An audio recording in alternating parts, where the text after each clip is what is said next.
The first sound is small and impossibly clear in the hull. 3 knocks, spaced like someone tapping a code into cold steel. For a second, I think it's nothing, settling, the hull contracting at depth. Then the monitor beside my console flares red and the ship answers for me. A banner sweeps across the screen in a harsh digital font. Emergency alert, code Mariner 0, unidentified object detected below. Warning, contact imminent. You learn quickly how loud a single line of text can be in a room with 8 people in it. The knocks are repeated, close now, as if the ocean itself has fingers. The sonar operator, Nielsen, breathes out a sound that is half curse, half prayer. No one jokes. The NRV Goliath hangs at 4,000 meters like a moth pinned to a map.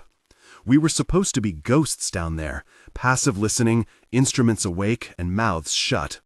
Stealth was the order of the day.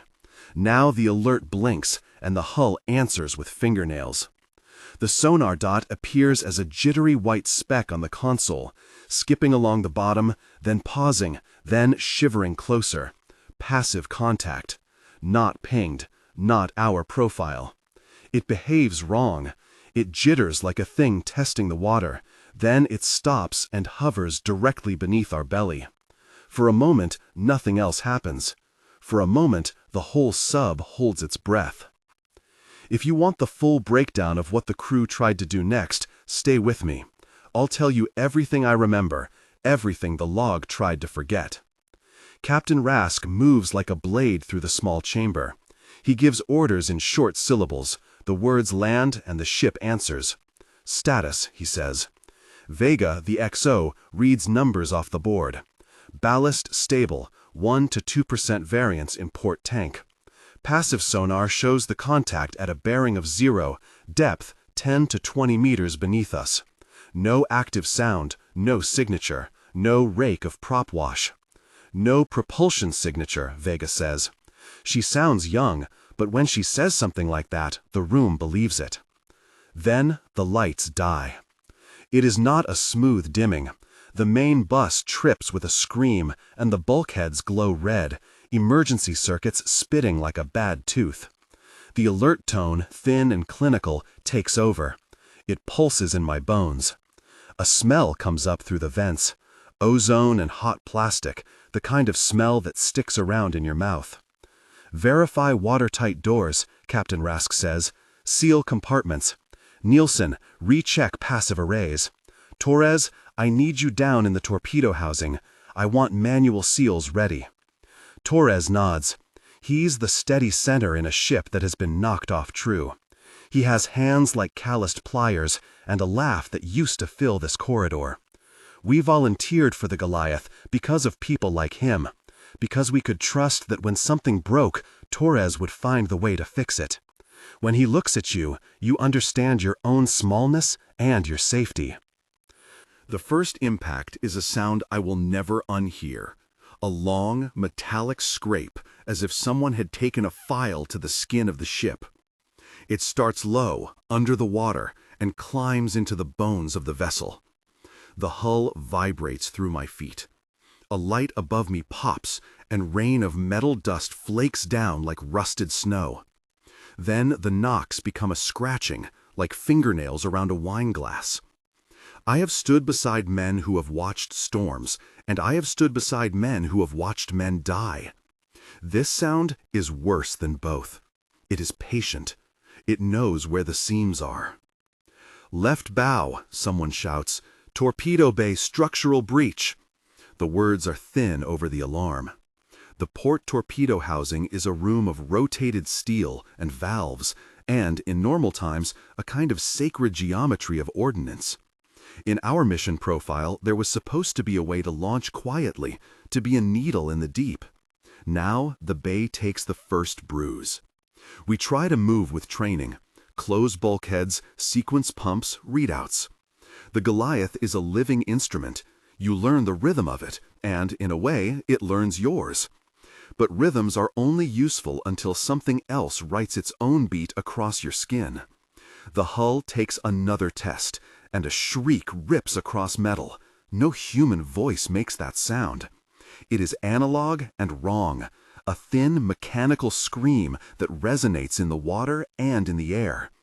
People look at each other, and you can see the part of their brains that still categorizes things: metallic, mechanical, fail, and in the failing find only an uncanny sense of a thing not made for the sea, making the sea its home. The first breach is not cinematic. It is small and cold and wet and immediate. A seam we were confident in gives way with a soft, horrible sigh, and salt water pours like black milk into the forward corridor. The flood alarm spikes. A red strip of light down the corridor floods the panel with warning. The ship lists a fraction of a degree, and the numbers on the ballast readout flutter. "Watertight," Razask barks. The bulkhead slams. We throw emergency pumps on. Morgan and a deckhand secure the forward hatches, eyes wide. The ship groans. People make small, practical movements, lug pump hoses, jam bolts into seals, shout numbers. The practical things of survival are always small, and they arrive late to cover the enormity of what is happening. In the torpedo bay, there's a sound like curdled thunder. The door to the holding rack gives, and metal implodes inward with a faithless, uneven sound. The torpedo there, one of the live warheads we kept pinned for emergencies, tumbles, pin boxes clicking open like teeth. We lose 2 men in that instant: Vega, her voice cut off by the concussion, and Morgan, who had been crouched over a panel and never had time to rise. You remember the faces of the men you have lost, not because you saw that final moment clearly, but because absence is a map. Their chairs are empty. Their rack lights blink, waiting for hands that will not come.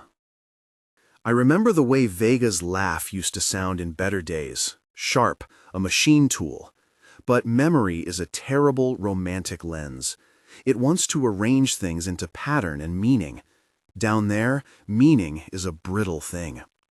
"Damage report," Rask says. He presses his palm to the bulkhead as if he can feel the breach with his skin. "How many live rounds?" 3 live in tubes, Torres calls. 1 in reserve in the forward locker, but forward rack compromised. His voice is steady, but steady under those lights now can be a kind of graveyard calm. "Manual release, if necessary," Rask orders. "We can't take another breach to the hull. Prepare manual ballast dump. If we cannot hold, we're pushing for ascent." We push for ascent. The word is a lit fuse. Ascent at this depth is a fight against 1,000 little doors and against time. The surface is not an assurance, it is a plan with options. If we rise too quickly, the pressure differentials will tear us apart. If we stay too long, we drown in the dark. These are the tyranny of submarines. Every decision is a bet with physics. The contact behaves like a predator with an idea of our body, not our systems. It scrapes again at the skin where the torpedo bay meets the hull, and this time something hits with force enough to throw people down. The lights swing.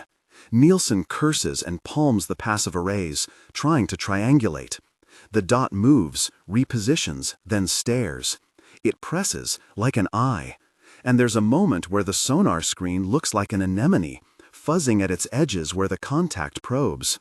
I find myself in the small space near the control consoles, hands gripping the rail, watching metal grind on metal like teeth on bone. The emergency alert bleeds into everything. The tone pulses faster. "Emergency alert, code Mariner 0, unidentified object, contact imminent."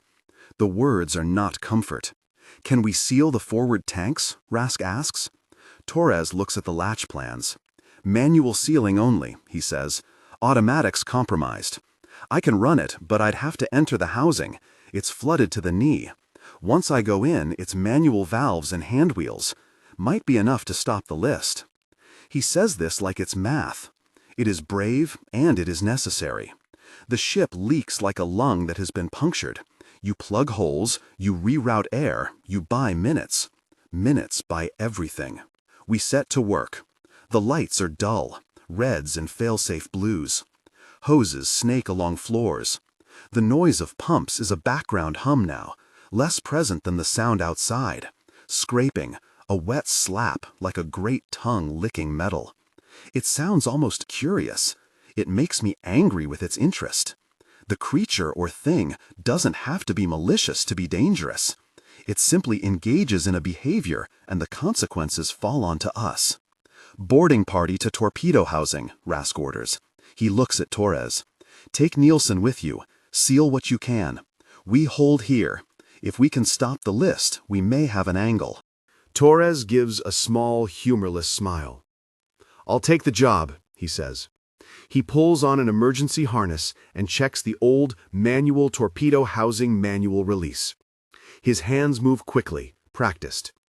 There's a lightness to him as he straps a lamp. It is not bravado, it is resolve. Nielsen, pale and shaking, nods. He clamps on a harness and joins him. They move like two men walking into a storm. I can see the way the corridor frames them. Red light, sweating metal, that subtle lean of the ship. The emergency alert banner pulses in the periphery of my vision, a metronome for fear.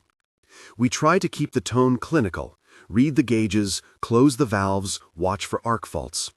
But the human parts of us leak. Morgan's fingers tremble as he ties a ratchet strap. Vega is quiet. The shock has pushed her into a small, tight machine of function. Captain Rask stands at the bridge like a man who knows the shape of choices and their cost. He does not promise us we will survive. He promises we will try. Stay with me, he says to the crew. Stay with the protocol. The contact scratches again, closer to the forward hull. Something thuds against the porthole in the auxiliary hatch. A dull, wet sound that reverberates through the rooms. Someone breathes out loud. We watch the small glass like it is a theater. For a second, through the thick pane, I see a shadow against the green of the water. A massive, bulbous suggestion of something. A shape that might be an eye, might be a reflection. It is wrong in the way huge things look wrong when compacted into a small window. It has color like old milk and a glint that makes the lamps of the control room look weak by comparison. No one is foolish enough to stare for long. The creature retreats and repositions. The sonar dot staggers. Then the hull takes another test, and a thinner, sharper sound shatters air. A scream transmitted through copper and plate. Whatever it is makes noise in a way that is almost a language of broken cogs. It calculates our seams. It returns its attention to the torpedo bay. Manual ballast dump, Rask orders again, as if the first command had been a prayer. Rig the spare lines and be ready to jettison stern rack if we get a deep hit. Time narrows. The flood levels creep on the panels. The forward corridor sloshes. Water beads on the aluminum like sweat. We work in bursts. A man hurries a hatch closed, another clamps a manual valve. Someone curses into the intercom as a pump gives a cough and dies. The ship's internal temperature drops. Cold wraps along the spine like a memory. I have never been so aware of my own breath as when you think you could stop taking it at any moment. Torres and Nielsen reach the torpedo housing. They move with the practiced silence of people who have rehearsed disaster drills until they bleed. The housing is a small cathedral of metal, now half full of salt water. A torpedo lies at an angle, its casing dented. The racks are warped. There is an odor of hydraulic oil and something else. Old blood, perhaps, or something like it. Torres knots a line and clamps his harness, checks the manual wheel and, without looking back, says, "Hold the bridge. If I get hemmed in, tell Rask to move him out." We make small feudal jokes then, about Torres always choosing the worst baked good at the morning galley, about the time Vega locked herself in the engine room and cried. The jokes are not for levity. They are for proof that we are still human. Only the ridiculous keeps the cold from consuming you. The tapping at the hull becomes a converse now. We know its cadence, and for small, terrible seconds, it is almost playful. I hate the playfulness. The creature knows it is in a cage and is prodding the bars. We answer with pumps and with manual seals. We answer with a torpedo load we do not want to use. We answer with the fact of our own fragile skin. In the housing, Torres finds the hand wheels. He works, oil on his fingers, and the sea pushes at him. Each turn is another minor victory against physics. He moves slow, and time condenses to the click of valves and the whisper of water through a seam. The emergency light back in the control room pulses in a rhythm that matches the shake in my hands. Status, Rask demands every so often, as if the word itself can summon order. Ballast holding, Vega says. Forward pitch stabilized to 2 degrees. Loss of pressure in compartment 7. Emergency pumps at 60%. The creature tests the hull again, and the ship's skin gives with a staccato toot of metal. Something gives against the forward porthole, and there is an awful slap that resonates like a heartbeat. A tooth? A shard? I cannot tell. We see only the aftermath, a smear on the glass like pale paint that vanishes at the edges. The sonar picks up a heavier return, as if shaped mass is at the window, spying. That's an eye, someone breathes. Don't anthropomorphize, Rask replies, terse. But his hand hovers, knuckles white against the rail. He is looking at the porthole. For all our training, the human reaction is to look. We press ourselves against the console to see the place on the hull where the contact hovers, and in that small window we glimpse something alive and curious. It is the cruelty of the deep. You see not the whole thing, but a fragment that lodges in the mind like a splinter. Torres calls back. I'm at the forward manual seal. I'm going to try the bay valves. If we can isolate the forward tanks, we might correct the list. Make it quick, Rask says. We have to buy minutes. I think about what minutes are down there. They are cold, heavy things. Every minute is an argument against drowning, against the slow theft of oxygen, against the pressure above your head. They are the currency of survival. As Torres works, the creature increases its attention to the hull. The scraping becomes like teeth. The sub shudders. A false, mechanical sound, half an animal scream, half a grinding gear, emits through the bulkheads. It seems to find seams and test them. Sometimes you can imagine it disappointed when a seam is tight. It seems, in its way, to be searching. We make the smallest progress. The forward tanks, isolated, begin to hold. The list corrects by degrees. There is a fragile cheer in the control room. One person laughs, then chokes, and the laugh dies. Someone slaps the rail like it is a benediction. The emergency alert continues, its tone a heartbeat that refuses to stop. "How long, Torres?" Rask asks over the comm. "Almost," Torres answers. "These manual valves are brittle. They're seizing. If I can get the aft latches."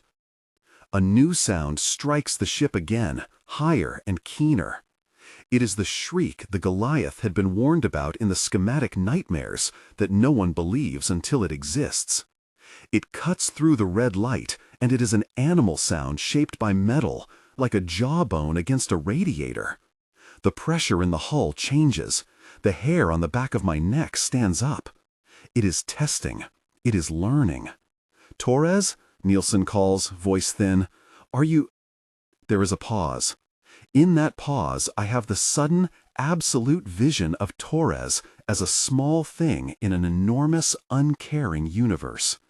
I think of the way he used to sip coffee in the galley, and the way he once fixed a stripped thread with chewing gum and a prayer. The pause stretches. "Hold," Torres says finally, "holding." We do not know then that holding will be his last. We do not know which of us will live to tell the shape of the end. We only know the moment. Valves turned, a hiss of trapped water. Then the ship steadies by a fraction. The ballast readout rights itself another degree. A cheer, soft and desperate, breaks out on the bridge. It is the kind of sound you make when you lift something heavier than a chair and find it moves. Outside, something raps the hull again, A measured, curious cadence, like a hand knocking to be let in. The creature's methods are patient. It does not smash as a matter of policy. It probes, and the pain it causes is incremental, slow, and inevitable. It is in that patience that I find the deepest weirdness. It is also in that patience that the Goliath begins to live, to fight. Captain Rask makes a decision. We prepare to engage, he says. We will not wait here to be torn open. We will make an offering. The offering is ugly in its adequacy. A manual tow of a live torpedo through a weakened, flooded bay. It is not ideal. It is not clean. It is desperate. And desperation does not have to be elegant to be effective. We rig lines and emergency clamps and our prayers, the little rituals of men who accept that their hands may be the only thing between their ship and the sea. Torres has to go deeper into the housing to operate a manual fifth valve, a wheel that was not meant to be turned under these conditions. He straps a lamp to his helmet. We watch him move like a man walking toward a tide that will not wait. He says quietly, "If anything happens, take the stern round, tow and detonate at contact range." "You're not staying down there," Rask says. The words are half order, half hope. He does not sound like a man who expects a yes. Torres smiles with the kind of small, tired warmth that has saved us before. "I've been down longer than you, Captain," he says. "Don't let them take what we've got." Then he is in the water. He disappears elbow deep into the bitter cold, the lamp reflecting on the surface like a wound. For a second, the light plays on his face, and I see the person I have known, the jokes, the scars, the cigarette behind his ear. Then the water swallows the lamp's glare, and all I can hear is the frantic, amplified drip through the housing. We begin the tow on schedule. A single torpedo, lashed with rope, and a jury-rigged release is brought to the ready. The plan is primitive and efficient. Release, back off, detonate at distance. If the creature is animal and of the sea, the blast will be localized. If it is something else, if that thing is little more than a mind and a mouth and a hunger, then the blast will hurt it and give us the chance to ascend. We are not sure which it is. We only know our options. The ship takes another strike. This one is different, a crisp, piercing sound that locates itself at the stern. The aft module groans. The pressure gauges spike in the tailing compartments. We lose auxiliary power again for a heartbeat, and for a heartbeat everything goes black, except for the red strips, like a throat. In those moments, the emergency alert bleats, and the ship feels like a living thing waiting for an instruction it does not like. "Deploy on my mark," Rask says. His voice is calm, as if the Earth itself had fewer variables than the ocean. 1, 2, 3. On 3, we release the line. The torpedo slips free, and for a fraction of a second I forget to breathe. It is a simple thing, steel and nightmare, spinning down into the green. The tether screams through the water. The creature reacts instantly, the water erupting as something vast surges toward the torpedo with a speed that is obscene. The sonar goes white with movement. There is a moment, a frozen, cinematic slice, where the torpedo becomes a bright point and the creature's mass swells to fill the screen. I see an impression of an enormous mouth, not entirely a mouth, a maw perhaps, fossilized and full of teeth, or maybe tooth-shaped ridges on skin. It moves, and its sound is a howl that vibrates through bone and instrument, and the emergency banner on my console flashes code Mariner 0 like an oracle. I watch the tether tighten.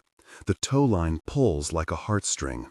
The torpedo is close now, and someone in the control room presses the release. The detonation sequence arms. We back the Goliath away, and for a second the ship is a tiny, fragile thing separating itself from a greater, hungry dark. Then the blast. It is not the brilliant, cinematic explosion of movies. Underwater blasts are about pressure, an invisible, crushing push that makes your fillings ache and rearranges the water. The shock wave slams into the creature, and I feel it in my bones. The Goliath shudders. The instrumentation pegs for a horrifying instant. The creature emits a sound like broken glass and old metal. Then the water becomes a roiling, furious white.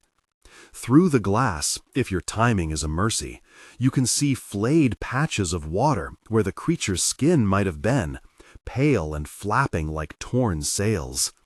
Something, teeth, shears across the torpedo line, and for a breath the thing is closer to the ship than the ocean. The hull takes another strike, and someone screams. I cannot be certain if that shout is fear, triumph, or a recognition of the world as it has just been transformed. The torpedo, having done its work, drifts away in a wake of seawater and detritus. For a moment, we believe we have beaten it.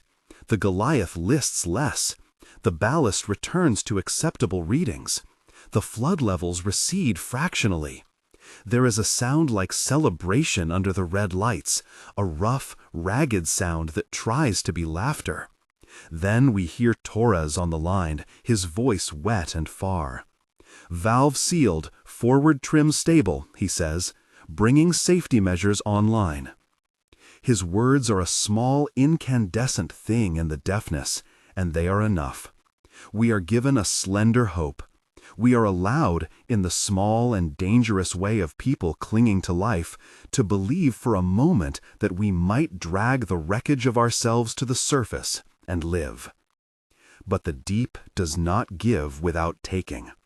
As we prepare for the slow, careful ascent that ensures our hull will not tear itself apart, a new alarm trips. Structural integrity fault in the forward bulkhead. Sensors that had been green tick into the reds. The ship shudders, and a taste of copper floods my mouth. We consult the readouts. The forward torpedo rack chatter shows microfractures propagating along steel. The scrap of what might have been tooth is embedded in plating like a signature of violence. "Pressure report," Rask says. "Slow creep in the forward seam," Vega answers. "Microfractures propagate. Can't guarantee long-term integrity." "How long?" Vega looks away from the board. She will not lie to us. "Minutes," she says. "Minutes." Again. Torres' voice comes over the interior line, then goes quiet. The emergency alert flashes. Somewhere in the bowels of the ship, a light sputters and dies. We have bought time, but the ship is wounded. The thing we hit may be wounded too. Or it may be furious and sharpening itself on the metal we have left. The difference will be the shape of the scene above us when we reach it. Rask's face is carved to a shape I will know for the rest of my life. He makes the choice that men like him must make. Prioritize survival and choose sacrifices with the worst possible efficiency. "We prep for ascent," he orders. "Get the hull to neutral buoyancy. Secure the damaged bay. If we can ride to the surface, we signal for rescue. Keep comms minimal." Rescue. It's an abstract on paper. Down here, rescue will be a satellite ping and an ETA that will try to square itself with physics and distance. Rescue will also be a voice you do not recognize, a face you hope to see through foam and rain. Rescue is a thin thing that we will count on like a candle in a storm. We begin the ascent sequence. The Goliath exhales slowly, ballast tanks bleeding in a controlled, calibrated fashion. The numbers climb like someone counting up to keep from thinking about falling. The emergency alert banner hangs in my vision like a lighthouse, and every once in a while it flashes, "Code Mariner 0, unidentified object, contact imminent," until that warning begins to feel less like a prescription and more like the name of something that lives in your memory now. Torres is still in the forward housing. His lamp's glare shudders against the water. I watch his silhouette through the viewport, and I want to be with him, to take a wrench, to do anything that might keep the world from taking him away. The thought is useless and pure. He is doing what must be done. We are rising. The pressure decreases incrementally. The hull relaxes like a tethered animal being led up. There is a scent of cold and oil and the brittle tang of fear dissipating into a different kind of ache. It is then the Goliath faults again, a loud central klaxon, and the main log records an emergency alert override. Somewhere a buffer corrupts. A line of telemetry goes blank and refuses to reassert. Black box? Someone asks. Corrupted, Vega answers, jaw tight. Partial. We have gaps from point of engagement. The absence of recording changes the tenor in the control room. Even with our lives clinging to a thin rope, the human mind arranges its fears around what will be remembered. If the logs will not bear witness, then whatever will come next slides into a different room, one with unmarked doors and people in suits who do not take kindly to witnesses. We break surface with a violence that feels almost like a betrayal. The sea around us is a flat sheet under a gray sky. Above, the day is overcast and the light is thin. For a moment, the world looks like a photograph of itself, as if nothing could have happened. Then we see the debris. Pale flesh floats in angles that do not make sense, like torn maps of a body.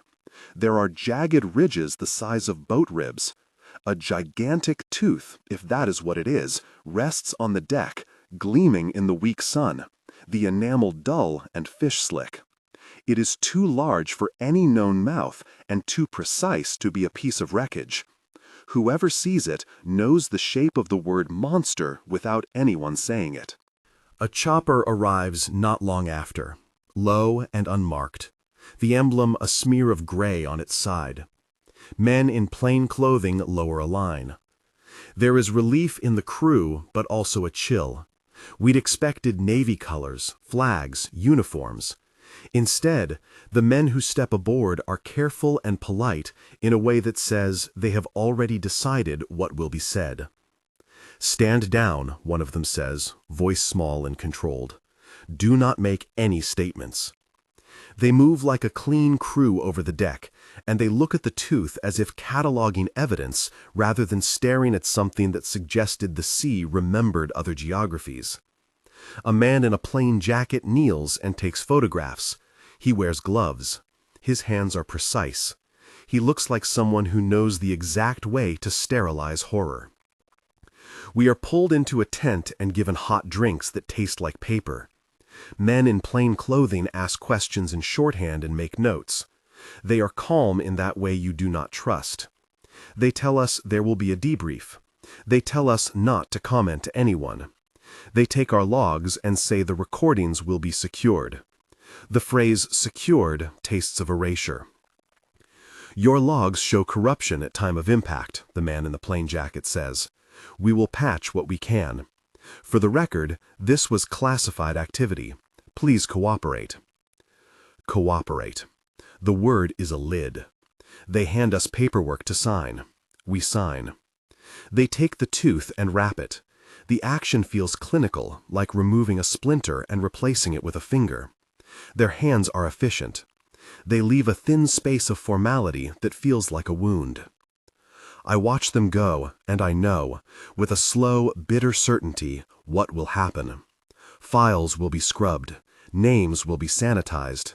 Men will be moved to non-combat status in a set of ledger books that do not reflect the small human things they did under pressure. The emergency alert that had screamed at us will be filed under a procedural name and placed into a drawer. The wreckage will be cataloged with dates that do not match what we lived. And yet, there is the tooth. A piece of flesh, a scrap of skin with strange microscopic ridging that under a lab lamp looks almost manufactured. We hand over the physical evidence. We keep the memory. Later, when I am back on dry land and the bell of the city presses around my skull, I dream of that tooth. It visits my sleep like a question mark. I wake with the sound of the alert knocking in my head. I listen for 3 knocks in the corners of my apartment. I wake from a dream of Torres turning a manual valve, his lips gray with cold, and the lamp in the housing flickering, and I think of how many small, practical things we did to buy time. But down there, in the gray water and the hiss of the ship's unconsciousness, the truth is a collection of fragments. A tooth, a smear, a corrupted log. The official statements will be short and clean. The men who came in plain jackets have already prepared the rhetorical space where our experience will be folded into acceptable language. They will sanitize the emergency alert into a line item. They will call it a system failure, or a misidentified organic contact, or simply a training incident. They will not make room for teeth. Captain Rask stands on the aft deck after the men in plain coats have gone and smokes a cigarette that does not taste like victory. He does not speak much. He looks at the horizon where the sea keeps being itself. There are things you cannot unsee. There are decisions you cannot unsign. The faces of Vega and Morgan and Torres, who has not yet returned from the housing, press on him like a ledger. I want to tell you everything that comes after. I want to tell you the rest of the sequence. The way the debrief tries to fold us back into silence. The way the logs are recovered and a gap appears where the first hours of the contact should be. The way a blurred photograph of the tooth appears in a file and then disappears. I want to tell you how, in the nights after, the sonar keeps tapping in the back of my skull like a fingernail. How every small, unrelated sound becomes a knock on metal. But that would be to finish the arc I have been given. For now, what I can say with certainty is this.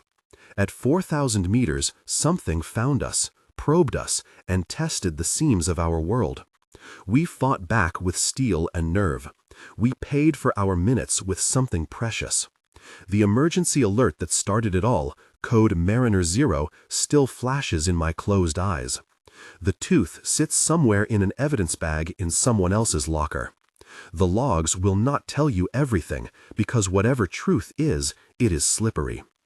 And in the empty spaces between the reports and the photographs, there is a sound I cannot get out of my head.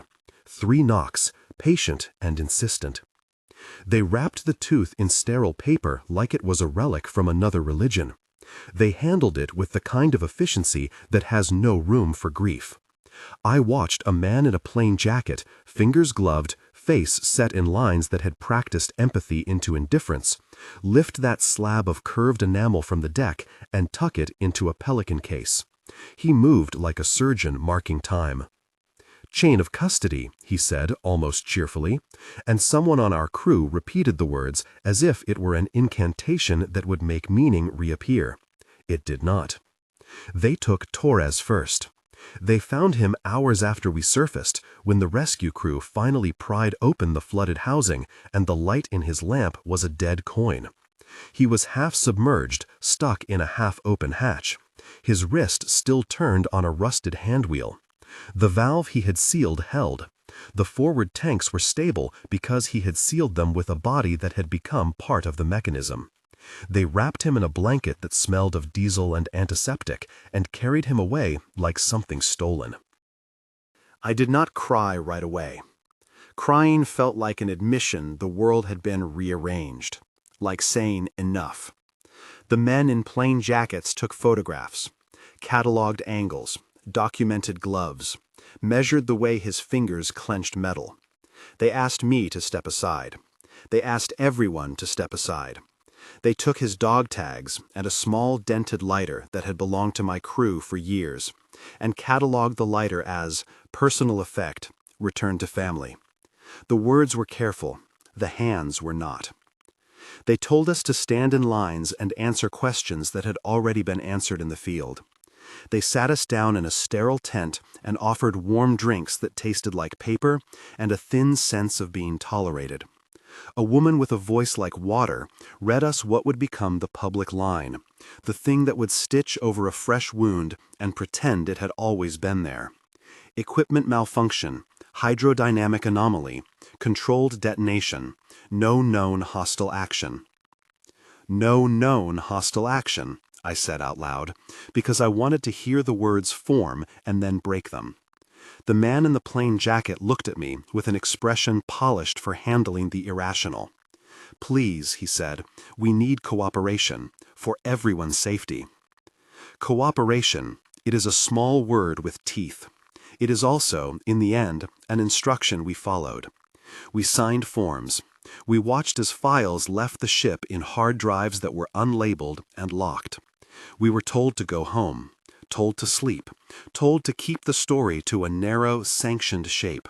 We were told not to post images, not to speak to press, not to exacerbate public speculation. They gave us a clean summary that left out the knocks and the scraping and Torres's lamp dying in the dark. They called it an encounter with an unidentified contact, and they cleaned our mouths of the language that tasted like truth. I tried to keep one thing. When the plain jackets weren't looking, I folded a piece of cloth, the corner of Torres's shirt, stained with oil and the salt of the sea, into my pocket. I told myself I would return it later. I told myself I would not become an obstacle. I lied to myself about the size of what music grief makes. When they asked for everything, I kept the cloth and the memory like contraband. The official photographers took the tooth away. They took the photographs. They left us with a debrief that was short and narrow and with the smell of bleach on their hands. The man in the plain jacket who had the tooth leaned close to me at one point and said quietly, "You understand, this needs to be kept contained, for your own sake." I wanted to tell him all the things I had watched be ripped from the ship. Panels eaten away, the way the hull had sung with a mechanical cry, the torpedo's tether whipping like a neck. I wanted to say, "You have the tooth. You have our silence. You have Torres. You have the fact that in 3 knocks, the world can change shape." Instead, I nodded and signed the paper he slid across the table. The signature felt like a rental agreement for a stolen day. After they left, the captain did not come into the mess like he used to. He walked the aft deck as if he were taking a route around a wound. He smoked cigarettes that tasted like bad luck and watched the gray water for a long time. Once, when the last of the plain jacket's helicopters climbed away too cleanly into the cloud, he turned to me and said, "They'll scrub it. It will be their job to reduce what we experienced to phrases." "Will it be true?" I asked. He shrugged, which is how men like him translate the world into manageable wedges. "Truth gets sold in installments," he said. "You get what they allow you to have." Rask did something I would not have expected. He went to the tent where they held the evidence, and he argued. He argued in a way that made the plain jackets look at him as if a live wire had been handed to them. He demanded that Torres's dog tags be returned to the family before they left. He protested the speed with which the tooth had been packaged, the lack of a chaplain, the fact that Torres had been catalogued like an instrument rather than a man. He asked, when the man in the plain jacket spoke of containment, what that meant for the men still on the boat. "We have men still under stress," he said. "We have a crew that has been in contact. We have duty of care." "Mr. Rask," the plain jacket said, and there was a kind of patient reproach in his tone. "This incident occurred in a restricted area. There are procedures. If you want to help your crew, follow them." Rask's face went very still. It is a look I have seen on men who have chosen the world over their own comfort. He folded his hands, and then, without ceremony, left. He left his cigarette butt burning in the holder on the deck and stepped down a ladder into nothing. He did not say goodbye. He did not sign the forms with enthusiasm. He left with his shoulders forward, like a man who felt that the ship had taken more than was his to save. After the men in plain jackets collected what they wanted, they issued a terse press release. It spoke of anomalous contact, of minor injuries, and controlled removal of ordnance, and it thanked safety teams for a rapid response. They named no agencies. They used no flags. They used technical language like a bandage and left the rest of the wound unexposed. The newspapers were thin on details. There were 2 paragraphs that referred to a classified mission, and a quote from an anonymous official who called the entire episode a system anomaly. There were photos, staged, sterile, of men in wetsuits moving across a gray deck, and of the tooth in a gloved hand that was not mine. There were no names. There was a sanitized, bureaucratic calm. Strangely, that lack of specificity made the story metastasize. Conjecture is a hungry animal. The internet breathed life into worst-case scenarios. Forums filled with feverish speculation. Men with time and angles, podcasters and late-night channels, spun theories that were both larger and smaller than what we had seen. In the fog, people found patterns where there were none, and they filled in the missing lines my world left bare. They invented agency names where only unmarked jackets had stood, and they built stories that made sense of the shape by reshaping the facts. I went home with the corner of Torres' shirt in my pocket, and a thin, official sense that I had been anonymized into history. My name is not always used on the paper that was filed about the incident. The NRV Goliath exists in some records and not in others. There are strange gaps where there should be continuity, entries that stop, files that will not open. A friend in logistics told me later, in a voice that trembled around the edges, that the ship had been relisted as non-operative, and then quietly removed from fleet registries. The crew lists were redacted for operational security. Old introductions, photographs, even a mention of our deployment in the standard logs had been excised. They erased Torres in ways that were polite. They placed his name into a ledger that would not be publicly searchable. They offered the family a compensation package and a statement with 4 lines and 2 bland adjectives. When I tried to call his mother, she did not pick up. The man on her porch said he had done the arrangements and that it was best if we gave her space. Space, I thought, and the word became a place I could not inhabit. They had given her space to grieve in private, and they had given the public a room painted in gray and called it safety. I was not the only one they quieted. Morgan's sister called once and asked questions. I tried to find records. Background checks came back with empty air. I found a photograph of the crew that had been scrubbed from public mirrors. I kept a copy, one that Rask somehow still had on an old camera in his locker, and sometimes I would look at it like a man counting teeth. The narratives that left the world beyond our tent were clean. They told you how danger had been mitigated. They did not tell you how a thing had stood at your window. They did not tell you the precise, obscene taste of the metal shriek in your mouth. They did not tell you how Torres went into a chamber, not because someone ordered him, but because in the architecture of some men there are things they will do to keep others alive. In the weeks after, paperwork arrived. It came with gentle bureaucratic hands. There were non-disclosure agreements and offers for counseling, for relocation. People were moved into new billets with new names and new mailboxes. Some accepted, some did not. I refused the relocation because moving felt like losing the place where the thing had touched me. You cannot relocate your memory. You drag it like iron. I filed grievances and was ignored. I requested copies of logs and received files with blank pages. I asked for the black box recording and was told it had been damaged beyond recovery. They described damage as if it were a dry fact. They used the word corruption like a single eye-level description. I felt the word like a cavity. Friends in peripheral branches told me that on some missions, when the public stake is high, it is standard to sanitize narratives to prevent panic. They used the passive voice a lot. They told me it was necessary. I'm not a man of doctrine, but the argument that a small lie saves hundreds from fear holds a certain seductive coldness. It is a utilitarian morality that thinks in spreadsheets. To it, a tooth can be a line item. But there are things morally incalculable. Torres could not be calculated into an efficiency table. The screaming in the bulkhead could not be collated into a neat report. There are costs that do not appear in displacement charts. I kept a journal. It was a private thing, a record I made with the hope that something would not be entirely scrubbed. I wrote the names, the sounds, the exact wattage of the lamp in the torpedo housing, the beep rates of the emergency alert. I wrote the 3 knocks and the way they compressed like a metronome inside my skull. I wrote the way the tooth felt when I brushed its surface once, surreptitiously.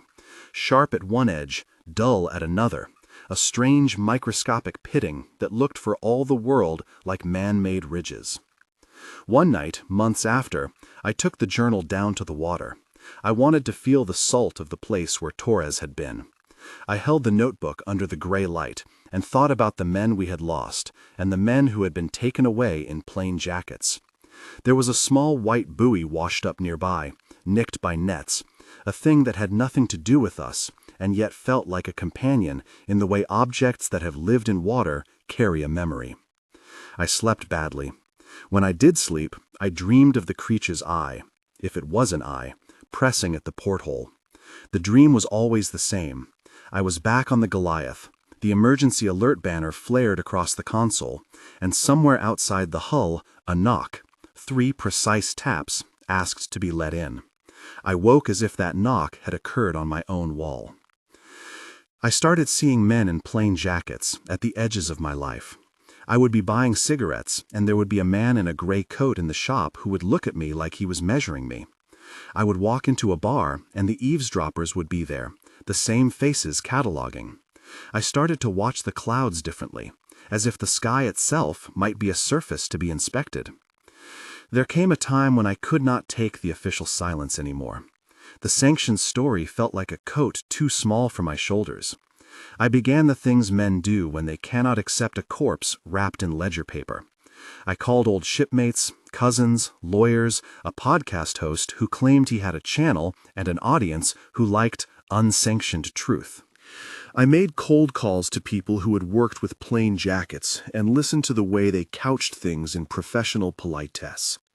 I sent emails to oversight committees using phrases that were designed to be routed to archivists. I filled out forms. I signed petitions. It was a distressing litany of small, impotent acts. A curious thing happened. Some of the people I contacted answered. Not everyone is a blank shirt with gloved hands. Some people belong to a class of men who remember things like liabilities and owe human kindness to memory. A retired technician told me a story over drinks. Once, in the 60s, they'd had a situation where a piece of evidence had been hidden in a dead man's coat and smuggled out by an older petty officer who had kept secrets like a treasure. "We don't do those things anymore," he told me. "Not officially, but sometimes." Sometimes? It was the only lifeline I had. The retired technician, who would only give me a first name, Merrick, said there were safe repositories. There were people who would take an item and put it in a box with a number and give you a slip of paper that might someday prove something. It sounded like the plot of an old movie. It sounded like hope. I wanted to put Torres's lighter in that box and keep the rest as memory. But when I went back to the locker where I'd hidden the corner of his shirt, it was gone. Someone had gone into my apartment while I slept and taken it. I opened drawers and closets and found nothing. The people who had touched my life had an efficiency that made stalking feel like kindness. One night, someone came to my door. He did not wear a plain jacket. He had a baseball cap and a beard with a gray at the jaw that looked like the weather. He had a careful face. He introduced himself as a liaison, in a tone that suggests there is a smaller world behind the one you see. He told me the agency had reasons to keep certain things quiet. He told me that some things, if released, create waves. He used the word containment and then another phrase I had not heard before, operational security. "Look," he said, leaning against my doorframe like a man trying to keep his balance, "there's nothing personal here. This is about preventing panic. You want to feed your family? You want to keep the people around you safe? Sign the paperwork. Keep your head down. We'll give you counseling. We'll help with your unemployment benefits. We will make sure Torres's family is cared for." He sounded reasonable, like a man with a calculator. He spoke the language of salvation by bureaucracy, and he wrapped it in civility. I could have signed. I did not. I wanted my voice to remain an awkward, unpleasant honesty that would not be bought with forms. He smiled with the corners of his eyes. "Most people sign," he said. "It's easier. You get closure. You get to move forward." "I don't want their closure," I said.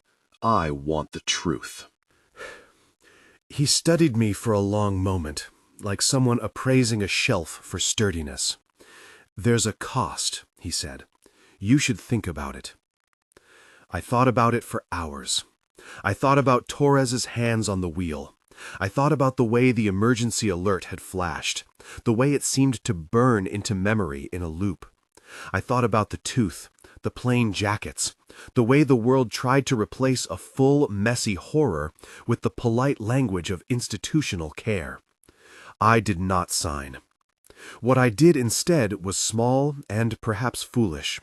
I wrote what I could, again, in a journal that I burned in the sink on a night when no one was looking, and then flew out to sea and threw the ashes as far as my hands could reach.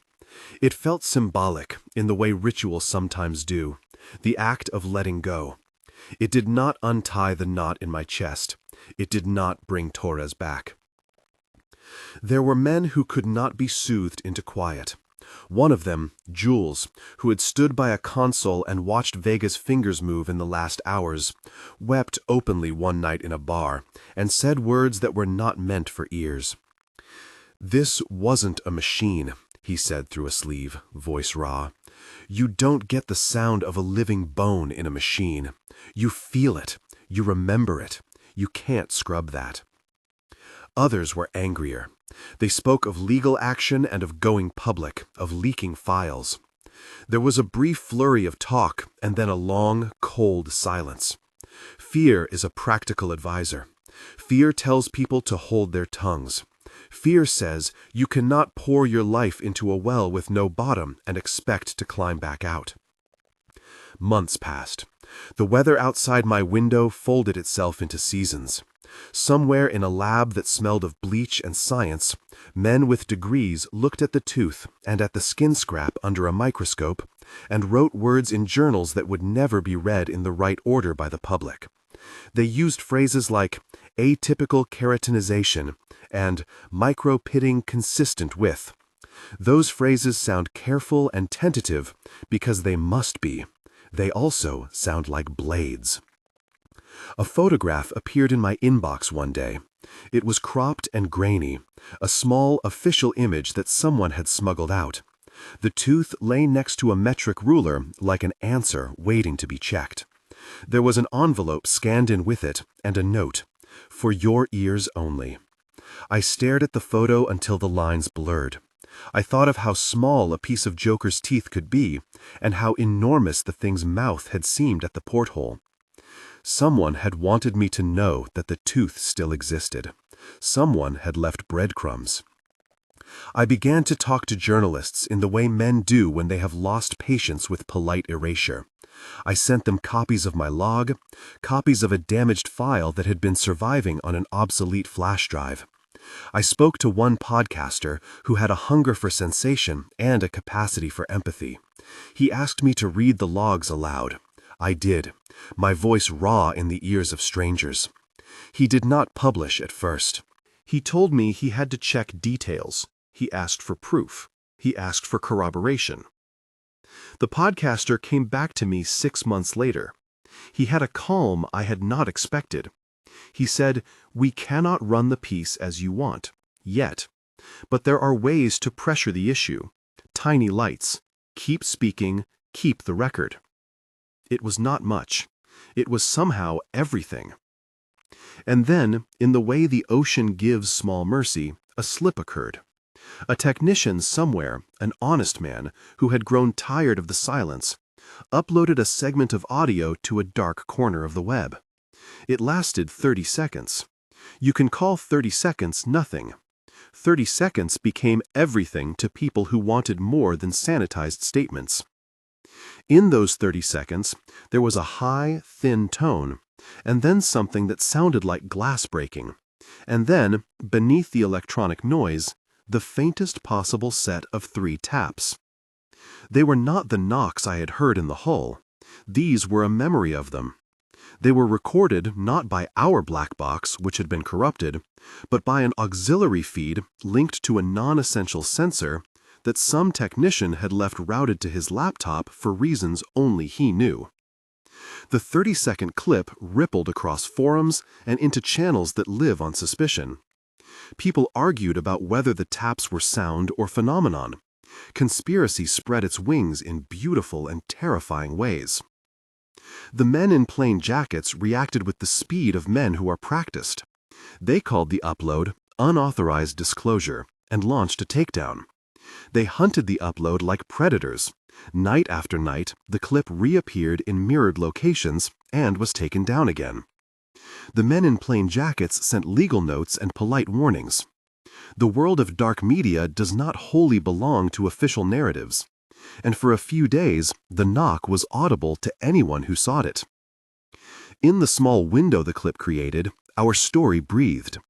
People who had been silent wrote to me. "My grandfather told me something like this once," said one. "I live near old wharves," said another. The web lit up with faint echoes, stories of strange nets, of fish with wrong eyes, of pings that returned empty. It was not proof, it was not a bulwark. It was a collage of human anxieties stitched to our own raw experience. The agency took the designs of their containment seriously. They moved faster when the clip leaked. They reissued press statements, more precise this time, using the calm of sanitizers who know how to flatten waves. They said, "Our priority is transparency," and then, "To those seeking speculations, please rely on official releases." But I had seen the tooth. I had seen Torres. I had seen the lamp go cold and the log go black. I had the scars in my ears and the scratch marks on my palms from clutching railings in the cold. The technical words of bureaucrats could not smooth me. The night the main file was officially declared unrecoverable, I sat on my couch and listened to the ocean of the city outside. I pressed my ear to the glass like a fool chasing myths. In that small madness I heard something faint, 3 taps, that could have been a bus or a neighbor's pipe or rent knocking on an empty wall. I do not know what it was.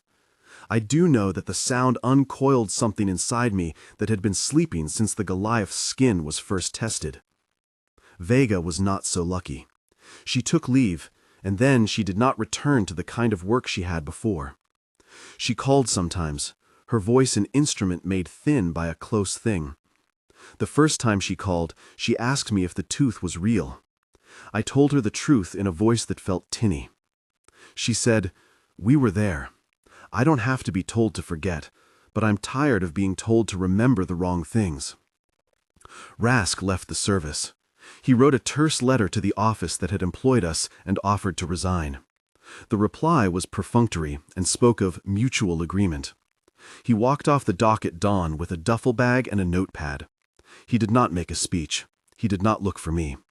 The last thing I saw of him was his silhouette walking down a pier like a man on his way to become a civilian again. There were consequences, small and personal. I had nightmares that the emergency alert banner would manifest itself on my home screen, a red sweep of letters that would not be turned off. I woke sometimes to the sensation that someone was knocking on my apartment wall, 3 taps, patient and polite. Once in a grocery store, the automatic doors hissed, and I felt certain that the world was tapping me awake. The fear occupies its own geography. You walk through it like a map of small absurdities. One evening, a little over a year after the event, I found a package on my doorstep. There was no return address. Inside, wrapped in paper the color of old bone, was a small envelope. Inside the envelope was a single scanned photograph and a note. The photograph showed a table in a room that smelled like metal, and on that table lay the tooth, half exposed.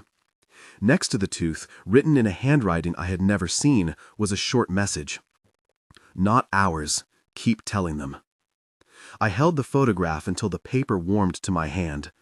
It had been slipped into a life like a coin dropped into a fountain. It meant little in the face of institutions. It meant everything for a conscience. Sometimes people ask me why I kept going, why I did not just sign the forms, take the money, move away, and die quietly of grief. There are 100 survival reasons that are boring and practical. There are also reasons closer to skin, a slight stubbornness that belongs to the living. You refuse to be smoothed into silence because you owe that refusal to men like Torres. If there is any justice, it is owed in memory. The more I spoke to outsiders, the more the official line hardened. The agency's public relations team issued a tidy FAQ and called the whole matter an anomaly suppressed, in a way that made it sound like a geological curiosity. The press accepted the frictionless narrative. The podcasters who had once leaned in for scandal moved to brighter fare. The world preferred stories that ended. But the world does not owe closure to a submersible at 4,000 meters. For months after we surfaced, fishermen in a gray fleet several miles away reported nets snagging on strange keratin and hauled-up filaments that their grandfathers would not describe. They called in the local harbor masters, and an unmarked vessel came through and bought the catch with crisp cased money, returned the nets, and left. They do not like surprises. They like recipes. I met Torres's mother once. They let me because I had been there, and I had the unused lighter. Her face was small in the soft light of a living room that smelled of boiled tea. She took the lighter like a relic and held it to her breast. Her fingers trembled around the metal, and when she spoke, her voice was like the sea itself, patient and terrible. "He did not leave me all these years," she said. "He'd always call Sunday. He'd tell me he was fine. He said the sea was only the sea. He would taste the salt and sigh. He liked weather." I wanted to tell her all the things that had changed the sea from a body into an actor. I wanted to tell her that sometimes bodies do strange things when they are not meant to be touched. But I did not. I sat and listened as she told me about his childhood, about a first girlfriend, about the time he fixed a leaky gate with string and pride.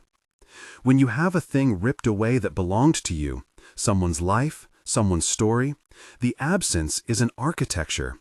You learn the small rooms in the absent space. You go into them sometimes and stand and make lists. It is a kind of mourning that is organized like a ledger. It is the only practical part. There was the day, farther on, when I thought I saw something in the harbor. A shadow brushed the surface where the light looked wrong, thinner, as if something had passed beneath and did not belong to the geometry of fish and boat wakes. I invited the possibility into my head like a splinter, and did not pull it out, because splinters sometimes keep you honest. The shadow was gone within a minute. I told one person, and he told me I was seeing ghosts. Perhaps I was. Perhaps the ocean keeps company with things we do not have names for. The only reliable thing is the experience itself, and experience is fragmentary and sometimes cruel. Months became a year.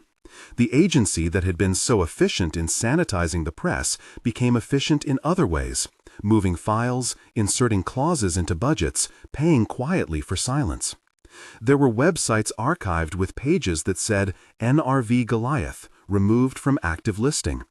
People would Google our ship and get a corporate memo. The emergency alert that had flared across my console, code Marner 0, continued to inhabit my dreams. But in the public ledger, it had been slotted into a bland table about anomalous contacts. I bought a cheap GPS logger and searched the public AIS records. The ship's name would appear sometimes and then be gone from public lists. It was legal, I was told, for departments to reclassify certain assets. They removed the Goliath's presence like an eraser taking out a pencil stroke. You can erase facts off a register, but you cannot rub them from the bodies that lived them. One night, I got an anonymous call. The voice on the other end was thin and jittery. "You shouldn't go alone," it said. "They watch. They find people who don't sleep right. They make sure you lose a job. Be careful." I did not go to the meeting that had been arranged. I had no appetite for being replaced with a before and after statistic. A month later, the person who called was moved overseas with a whistleblower arrangement. He sent one photograph to my email, an old metal wheel on a desk, and a note. We saw it, not ours. The small ring that remained around the tooth and Taurus's bravery was a community that refused to be entirely silenced. We were not many, a technician who had been demoted, a retired petty officer who had once hidden a locket inside his jacket, a podcaster whose moral center had not been entirely bought. We were not powerful. We were human, which is to say, we were enough to make a small light. What finally pushed me into action, not courageous, only necessary, was a file that turned up by accident. The agency, always efficient, had miscommunicated a backup archive chain. A redundant copy of a non-essential feed had been flagged by an intern and stored on a server that was less guarded than others. The intern, who had been drinking at a bar and had friends who were sympathetic to the idea of righting wrongs, burned a copy to a disk and then, like many generous fools, sent the disk through channels that were not official. I did not get the whole thing. No one did. The disk contained fragments, a blurry transmission, a notch of video too dark to be clear, an audio snippet where, under noise, you could hear a something making a noise like gears and a piercing keening. The most damning thing was the metadata, timestamps that placed the fragment at the moment our logs had been declared corrupted. I held the disk like a small, holy object. I knew it could be taken. I knew what men in plain jackets could do with a disk if they thought they needed to make a file disappear. I made copies and distributed them foolishly to the podcaster and to the retired petty officer and to the technician. It felt like an act of piracy against an institution that had been kind to itself. We did not release the disk to the press. We were not brave enough for that. We leaked small bits, anonymous, to channels that like weirdness. The leaks were like breadcrumbs, and they were not always believed. Some people called us liars. Many called us conspiracists. A few people wrote back with stories of nets and fishermen and strange teeth. The world reacted as it always does to things it does not understand, with noise and an appetite for spectacle. And then the call came. It was from a man with a different kind of voice, older, with authority and weariness. He asked to meet. He said he could help. He said he had been a manager decades ago and had kept a file he thought mattered. He wanted to compare notes. I met him in a small diner outside the city. He smelled of cigarettes and old coffee. He slid a folder across the table, and in it were photocopies of records that had, to my knowledge, been scrubbed. There was a list of coordinates with the NRV Goliath's name attached. There was a mention of anomalous recovery in small, bureaucratic handwriting. There was a redacted line that read, "Redacted, evidence removed." He looked at me and said, "You have two choices. You can take this to the paper and hope, or you can keep this conversation quiet and help us keep one piece of truth." "Help us?" I said. "Who is us?" He shrugged. "People who think some things should be on the record. People who have old consciences and new opportunities. People who will stand in the way if the agency thinks they can sweep it under the carpet." It felt like a bargain made in a gray room. I took the folder home. I read it until the letters blurred. It was not a clean victory. It was a small thing. It was, however, a foot in a door. The agency did not react with an immediate visible hand. They moved in quiet, legal maneuvers, footwork, and administrative pressure. It was as if the world had 1,000 small cogs, and they tightened them one by one until the noise of a rumor was met with the mechanical softness of bureaucracy. There were men who picked up the thread. They filed FOI requests and fought in courts. They demanded to see the black box. The agency replied with a letter citing national security concerns and the need to protect ongoing research. The courts fulminated in opinions that used the passive voice a lot. The hearings bleached the edges off the story. It is a sad thing to watch. public processes that have a way of soaking up heat and turning it into the colorless water of official procedure. In the end, the tooth was given to a lab, and then it disappeared into cold storage. They told us they had to preserve chain of custody. They told us the analysis would be forthcoming. They told us 1,000 bureaucratic, heartless things. I listened because there are few options when power wants a story to shrink. And yet some things stayed. Torres's mother had a small public remembrance that we attended. Rasket did not come. Vega did, and everyone who had hands on that day stood in a line and tried to look like a unit rather than a ragged collection of survivors. We read words, and every now and then someone faltered. A trumpet wheezed. We ate bread that tasted of salt. We lit a candle. The things were literal, and they were necessary. Afterwards, the men in plain jackets returned for final interviews, and then, for some of us, nothing more. Some of them were promotion winners. One of them got an award for excellence in operations. I watched the smallness of the world move like that. The man gets an award, the tooth goes into a box. The body is given a place, a form, a set of words. I never got fully clear answers. Who controls the tooth now? Who watches the black box? Who decides what is a system anomaly? I know that the men with the plain jackets had power to name things. They used that power, and the names they gave fit their purposes. At night, when the city goes quiet, I sometimes stand by my window and imagine the Goliath at rest under thousands of fathoms, the skin of it scarred where something large prodded and scraped and found seams. I imagine the swell of the ocean like a breathing thing that is blind to our names and careful only in the logic of its appetite. Do I believe the creature is still out there? My answer is not the kind you can map like a paper route. I know this. There are marks on the world that do not decay simply because someone decided they should not be discussed. The tooth, the skin sample, the lamp, Torres dog tags. All of these are a rude geometry of a thing that touched a hull and learned that 3 knocks could open a door. People ask me whether the agency covered it up because they were ashamed or because they were afraid. I think it is both. Institutions fear 2 things: panic and the erosion of control. There is a cold calculus where a disappearing tooth is less damaging than a public unraveling. It is bureaucratic triage. I do not excuse it. I only name its logic. Some nights I dream that the emergency alert will appear in my phone. I dream that it is a red sweep that will not stop. I waken and listen for the taps. Sometimes my cat will jump and hit the wall, and the sound will be 3 small knocks, and I will be a boy again on a boat with a lamp. There is one image I cannot shed.